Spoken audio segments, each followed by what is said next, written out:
welcome to Munich, a city famous for the Oktoberfest, for beautiful and luxurious buildings, also famous for football and cars and huge mugs of beer. The list of the best known landmarks here in the Bavarian capital is breathtaking. We have the Munich residence, many public parks and gardens. The lovely English Garden, for example, has 900 acres for nature lovers. Munich also has many renowned museums for history and art enthusiasts.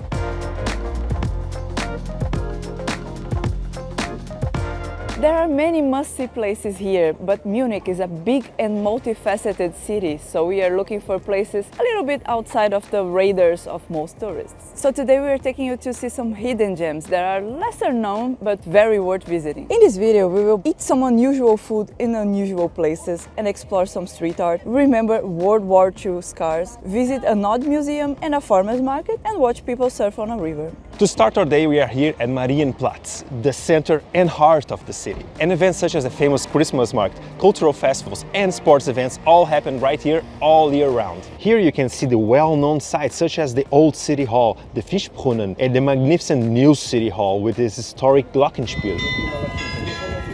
Every day, the Glockenspiel shows two events from Munich's history. The first is the wedding of Duke Wilhelm V and Renate of Lorraine. The second is the Scheffler dance, remembering the barrel makers who are said to have been the first to venture out on the streets again, dancing to amuse the population after a severe plague epidemic. The show starts daily at 11 a.m. with additional shows at noon and 5 p.m. in summertime. This is the perfect place to start your visit to the Bavarian capital, since many attractions are just a stone throw away and our next stop is just around the corner.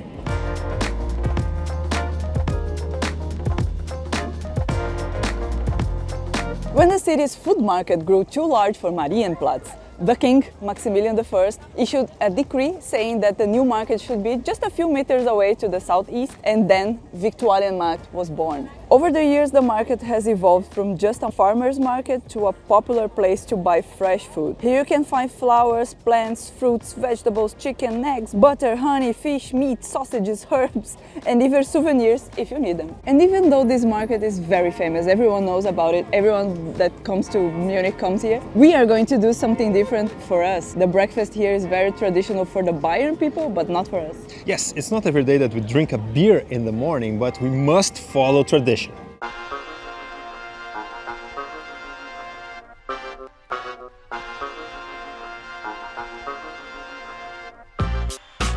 The Weißwurstfrühstück is the traditional Bavarian breakfast. It includes a couple of sausages, a pretzel, and a refreshing Weissbier. Weißwurst, translated as white sausage, is a mix of finely minced veal and fresh pork bacon. There are two ways of eating this white sausage. You can remove the skin by cutting the sausage lengthwise and then rolling the meat from the skin with a fork. That's the way I'll do it because it's the most simple. But if you want to try to be a true Bavarian, you can try the traditional informal way called Dusseln. This way you basically cut each end of the sausage and you suck the meat out of the skin, but I think this is too much for me. In the end, just remember to avoid eating the skin, unless you want to give yourself away as a confused tourist. You can enjoy a Weißwurst breakfast in almost any Bavarian restaurant, usually between 9 and 11 a.m. since tradition states that you cannot eat Weißwurst after 12 p.m. There is even a saying that states that these sausages should not hear the church's bell's noon chime.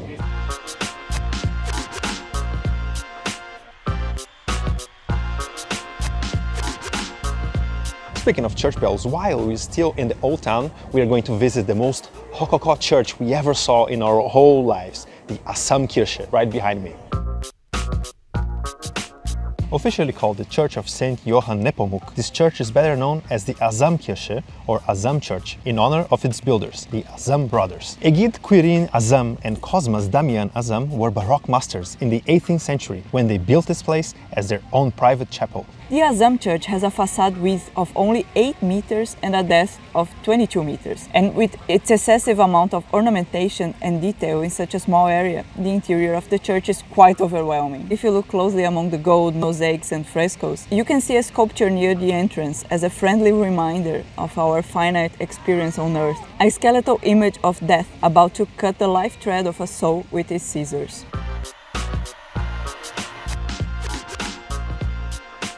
And since we're speaking about special churches, this is Munich's most famous one, the Cathedral Church of Our Lady, the Frauenkirche. I'm sure you have seen it before on postcards. Its two towers measure just under 100 meters, and you can see it towering over the skyline of the city. Highlights include the South Tower, which is open to visitors and offers a view of the entire city. And inside, you can see the so-called Devil's Footstep. There are many versions of the famous legend of the Devil's Footprint. According to one of the best-known versions, this famous footprint here in the entrance hall was made by the devil himself. In the 15th century, architect Georg von Hofsbach went looking for money to build a new cathedral in Munich and ended up making a bargain with the devil. He would provide the funds for a huge building, but it had to be built with no windows, in total darkness. When the building was complete, the devil came inside to survey the architect's work, and at first he could not see any windows as they were covered by the columns. When he took another step further, the columns that had been blocking the view of the windows opened up, and in his fury at being tricked, he stamped his foot, forever marking the floor with his black footprint. Angrily, he turned into wind in order to destroy the building. And people say he's still trying to this day, and every time we come here we can feel the winds around the church, and mostly here by the door. Every time is a certainty we are going to feel some wind.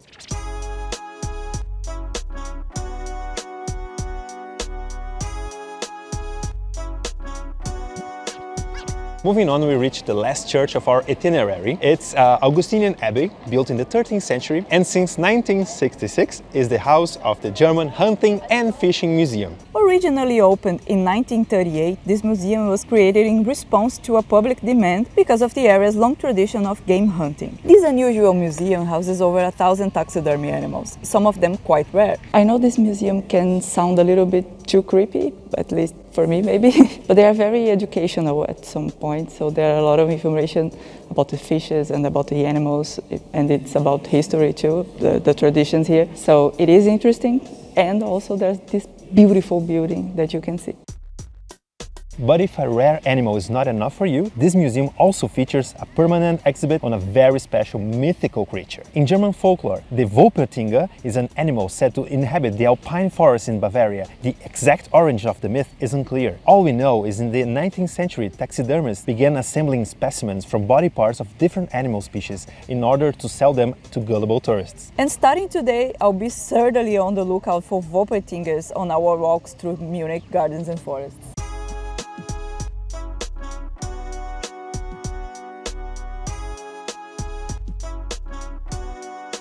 One of the most beautiful places we can visit here in Munich is definitely the Court Gardens by the Residence Palace, and it's even better on such a nice spring day like today.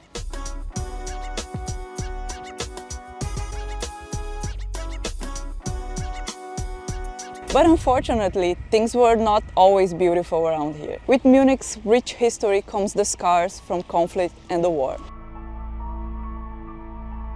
And this is very evident here on the walls of the old library of the Ludwig Maximilian University of Munich, where we can see the wounds of memory. 50 years after the end of World War II, the artist created it as a memorial to the horrors of war, drawing attention to the holes made by bombshells and grenades that are still visible on streets and squares, buildings and works of art around Europe. Here on this wall we can see huge holes, and they are covered by this glass, which is a way to preserve the holes and also let us see through it. And these delicate pieces of glass are a huge contrast with the horrors that happened here.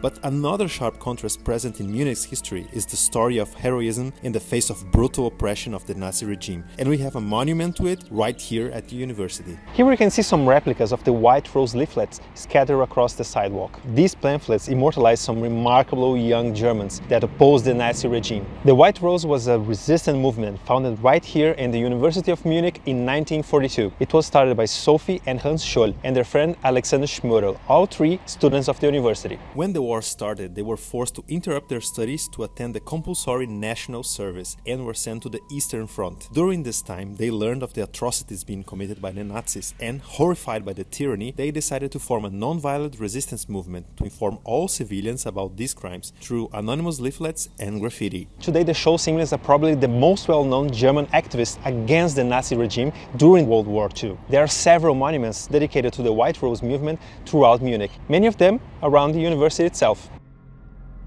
Another memorial worth mentioning can be found here at Viscardigasse, also known as the Deserters' Alley.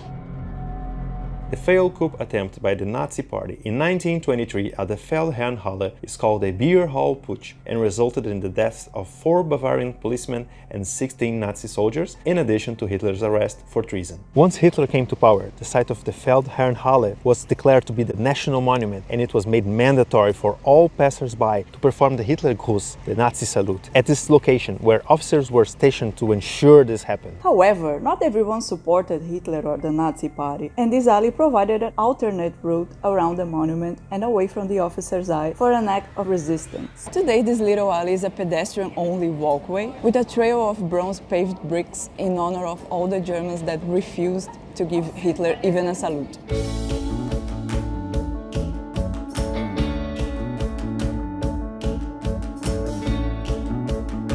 And speaking of the Beer Hall Putsch, it is a common misconception to think it was here, at the Hofbrauhaus. Maybe people think that because Hitler was actually here, but it was to give the foundational speech for the Nazi Party. But long before any of that, Duke Wilhelm V decided to build his own brewery, and soon all Munich innkeepers were serving Hofbräu beer. In 1828, Bavarian King Ludwig I made the pub open to all, and the public was allowed into the Hofbräuhaus, a place that nowadays can seat more than 3,000 people at once to eat and drink typical Bavarian specialties. And even if it's lunchtime already, we are not going to be one of those 3,000 people. Remember, we're trying to do a little alternative tour here. So we're going to take the train, it's about 300 meters from here, and we're going to go to the south of the city to check this interesting place that is in an old railway station. So let's go.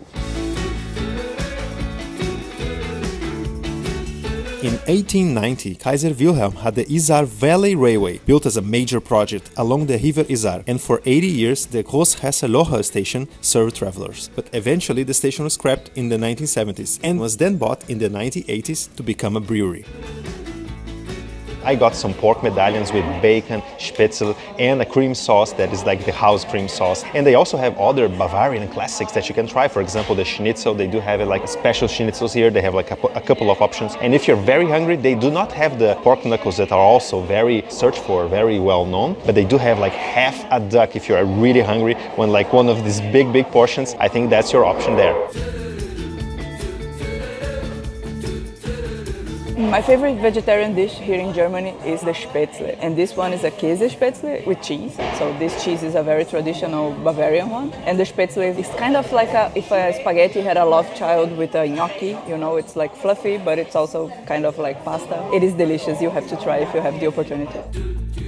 We finished our meal. It was very delicious, but also the portions here in southern Germany are quite massive. I would take a nap, to be honest, but instead we're going to take a nice walk, and we saw that we are very close to the river, so that's our plan.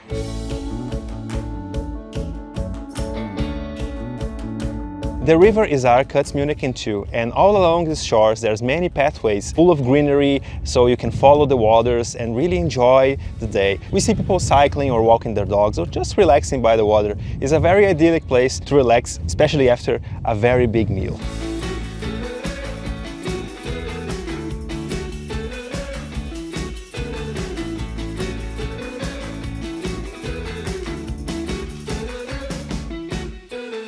When we talk about alternative places to go in big cities, usually people think about graffiti and street art. But here in Munich, this is not a very strong force. If you want to see some very good graffiti and street art, you need to look for it. But if you take a bike or go for a walk following the river, you can find a lot of very beautiful graffiti like we are seeing here. This is a tunnel right under the Luitpoldbrücke, and here we can see a lot of very beautiful graffiti pieces of art.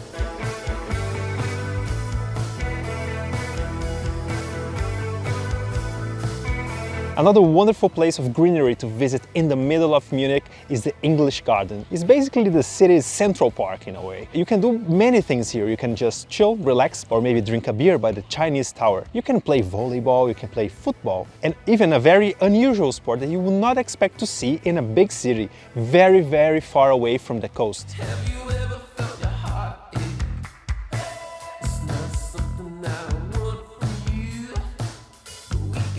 The Eisbach River was man-made to go through the English Garden, and its water comes from the Isar River, a much larger river. So that's why the stream is so constant and is so fast as well, and that makes for very good waves.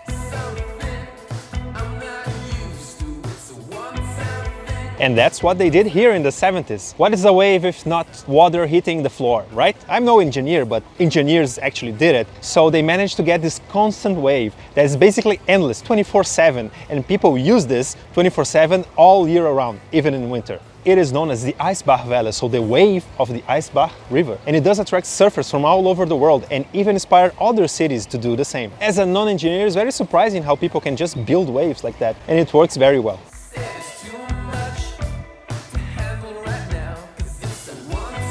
If you're watching this video, you probably know a thing or two about Germany and Munich and tourism over here. So you probably already knew about the Eisbach Welle. Something you probably didn't know is that here we have the Kleine Eisbach Welle, another wave that you can surf right here in the heart of Munich. We call it Kleine, the small one, because the water is not so fast. So it's a little bit easier to surf here. I would disagree maybe because it looks like it's as difficult as the other one, but what do I know?